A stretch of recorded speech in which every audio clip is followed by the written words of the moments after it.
Hey guys, স্বাগতম জনাইছো মোৰ অন্য এটা ইউটিউব ভিডিঅ'লৈ। মই আজি এটা ইউনিক চেলেঞ্জ লৈ আহিব খুজিছিলোঁ, কিন্তু দুৰ্ভাগ্যবশতঃ সেই চেলেঞ্জটো আজি পতা নহ'ব, কিয়নো যিসকল ল'ৰা ছোৱালীৰ লগত মই সেই চেলেঞ্জটো কৰিম বুলি ভাবিছিলোঁ, কিন্তু সেই ল'ৰা ছোৱালীসকলে আজি আলহী হ'ব গৈছে। মোৰ লগত তেনেকুৱা ল'ৰা ছোৱালী নাই, মই ল'ৰা ছোৱালীসকলক লগত লৈ এটা চেলেঞ্জ কৰিম বুলি ভাবিছিলোঁ, কিন্তু আজি সেই চেলেঞ্জটো পতা নহ'ব, ক্ষমা কৰি দিব। আজি এটা বেলেগ ভিডিঅ' হ'ব, ভিডিঅ'টো হ'ব ফিচিং ভিডিঅ'। আমি আজি মাছ খিচিম, কেনেকৈ মাছ খিচোঁ সেই ভিডিঅ'টো আজি আপোনালোকক দেখাবলৈ চেষ্টা কৰিম। আজি আপোনালোকক ফিচিং ভিডিঅ' দেখুৱাম, ভিডিঅ'টো একেবাৰে শেষলৈ চাই থাকিব। গাইজ, মাছ সিঁচিবলৈ আহিছিলোঁ, কিন্তু ইয়াত বহুত পানী আছে, গতিকে মাছ সিঁচা নহ'ব। তথাপিও ফিচিং কৰিম, কিবা এটা কৰিম আৰু মাছ ধৰা, কেনেকৈ মাছ ধৰে দেখুৱাম। আজি ভিডিঅ'টো এনেকুৱাই হ'ব, ভিডিঅ'টো চাই থাকিব। আপোনালোকক দেখুৱাই দিছোঁ কিমান পানী আছে, চাব পাৰে গাইজ। এইবিলাক গোটেই পানী, এইখিনি অঞ্চল গোটেইখিনি পানী আছে, গতিকে মাছ সিঁচাটো অসম্ভৱ, কিন্তু আমি মাছ মাৰিম।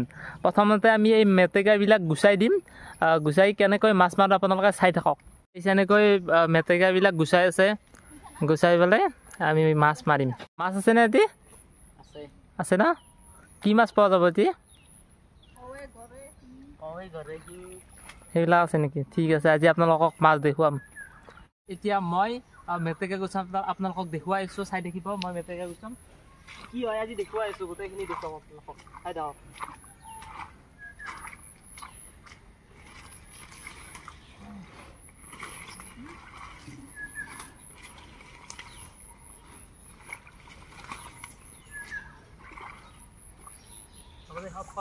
চাই আছোঁ ইয়াত, যদি আছে ভালকৈ মাৰিম, যদি নাই আৰু আজি ফিচিং নহ'ব।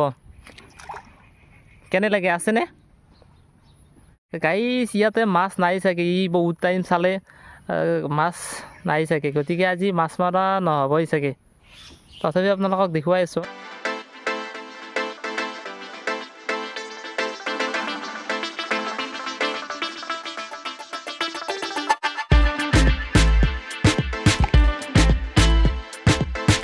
এই ঠাইখিনি যি দেখিছে, এই ঠাইখিনিত আগতে সৰু থাকোঁতে খুব ক্ৰিকেট খেলিছিলোঁ, কিন্তু আজিকালি খেলা নাযায়। তথাপিও এই ঠাইখিনি দেখি মনত পৰি গ'ল, সৰু থাকোঁতে খুব ক্ৰিকেট খেলিছিলোঁ। এয়া চাব পাৰে এই পথাৰখনত। এতিয়া বাৰু খেতি কৰিছে, খৰালি কালত ভাল মাৰা নহ'ব নেকি? নহ'ব চাগে, ইয়াত মাছ নাই। মাছ নাই নেকি? ঠিক আছে, ঠিক আছে, হ'ব বাৰু। গাইছ, মাছ মাৰা নহ'ল আজি। আপোনালোকক কেনেকৈ ঘাঁহ কাটে আজি অলপ ঘাঁহ কাটিম, এই ঘাঁহ কটা দেখুৱাম, চাই থাকিম। এক ঘাঁহ কাটিব লগাই দিছোঁ, ঘাঁহ কাটিব। সিহঁতৰ বোলে ছাগলী এটা আছে, ছাগলীটোৰ কাৰণে এই ঘাঁহ কাটিব। গাইজ, তাৰ পৰা আহিলোঁ, ক্ষমা কৰি দিব। আজি সেই চেলেঞ্জটো পাতিম বুলি কৈছিলোঁ, কিন্তু পাতিব নোৱাৰিলোঁ। অনাগত সময়ত নিশ্চয় সেই চেলেঞ্জটো মই পাতিবলৈ চেষ্টা কৰিম। মোৰ লগত এজন ষ্টুডেণ্ট আছে, এই ষ্টুডেণ্টজনক আগতেও দেখিছিল, তেওঁক মই কেইটামান প্ৰশ্ন কৰোঁ। আজি ভিডিঅ'টো এনেকৈ শেষ কৰিম। ইয়াক প্ৰশ্ন কৰাৰ পাছত মই অলপ বাহিৰৰ ফালে ওলাই যাম, অলপ ফাষ্টফুড খাবলৈ যাম, আপোনালোকক দেখুৱাম, চাই থাকিব ভিডিঅ'। এইজন ল'ৰাক আপোনালোকে মোৰ ভিডিঅ'ত আগতেও দেখিছে। ল'ৰাজনক কেইটামান আজিও প্ৰশ্ন কৰিম, প্ৰশ্ন মানে বৰ্তমান সময়ৰ লগত জড়িত প্ৰশ্ন কৰিম। বৰ্তমান পেৰিছত কি চলি আছে কচোন? অলিম্পিক খেল চলি আছে। অলিম্পিকত পদক বিজয়ী এজন ভাৰতীয়ৰ নাম কচোন? নীৰজ চোপ্ৰা।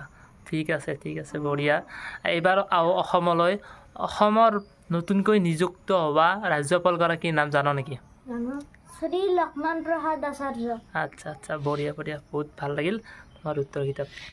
গাইজ, এই ল'ৰাজনক মোৰ এইকাৰণে ভাল লাগে যে তেওঁ সকলো ধৰণৰ কাৰেণ্ট এফেয়াৰ মনত ৰাখে, সকলো কথা খুব ভালদৰে মনত ৰাখে, গতিকে তেওঁক সেইকাৰণে আৰু কেইটামান প্ৰশ্ন কৰিম, আপোনালোকে চাই থাকিব। মই আৰু এটা প্ৰশ্ন কৰোঁ। নীৰজ চোপ্ৰা অলিম্পিকত পদক বিজয়ী খেলুৱৈজনৰ নাম ক'লা, তেওঁ কি খেলৰ লগত জড়িত বাৰু? Javelin throw'. আচ্ছা, জেভলিন থ্ৰ'ত গ'ল্ড মেডেল পোৱা খেলুৱৈগৰাকীৰ নাম জানো নেকি? আৰছাদ নাদিম। ঠিক আছে, ঠিক আছে। তেওঁৰ ঘৰ ক'ত বাৰু? পাকিস্তান। বঢ়িয়া, বঢ়িয়া, ঠিক আছে। গাইজ, এতিয়া ঠিক আছে, এতিয়া অলপ চকৰ ফালে ফুৰিবলৈ যাম। আবেলিৰ সময় ফাষ্টফুড খাবলৈ ইচ্ছা যায়, গতিকে অলপ খাই। আপোনালোকক যে কৈছিলোঁ এই পথাৰখনৰ কথা, খেতি কৰিব বুলি, চাওক আপোনালোকে এতিয়া গোটেই পথাৰখনে খেতি কৰিছে, মাজত অকণমান ঠাই খালী আছে, সেইখিনিও কৰিব। চাওকচোন কি এটা ভাল লগা পৰিৱেশ হৈ উঠিছে। যেতিয়া ধান পকিব তেতিয়াও মই এইখিনি পথাৰৰ আপোনালোকক ভিডিঅ' কৰি দেখুৱাম। এয়া আপোনালোকে চাব পাৰে কি সুন্দৰ পৰিৱেশ এটা কৰি দিছে, এয়া চাব পাৰে। অকণমান ইয়াত জিৰণি লৈছোঁ, ইয়াৰ পৰিৱেশটো উপভোগ কৰিছোঁ। আপোনালোকৰ আগত মোৰ এটা কথা ক'ব লগা আছে, কথাটো কৈ আছোঁ। মানে কথাটো এনেকুৱা ধৰণৰ যে জীৱনত কেতিয়াবা এনেকুৱা কনফিডেঞ্চ ল' হৈ যায় যেন এনেকুৱা লাগে যে মই জীৱনত একোৱেই কৰিব নোৱাৰিম, কিন্তু কেতিয়াবা এনেকুৱা এটা কনফিডেঞ্চ হাই হৈ যায় যেন মই জীৱনৰ এই পৃথিৱীৰ সকলো কামেই কৰিব পাৰোঁ। এনেকুৱা আপোনালোকৰ হয়নে নহয় ক'বচোন, কমেণ্ট কৰি জনাব।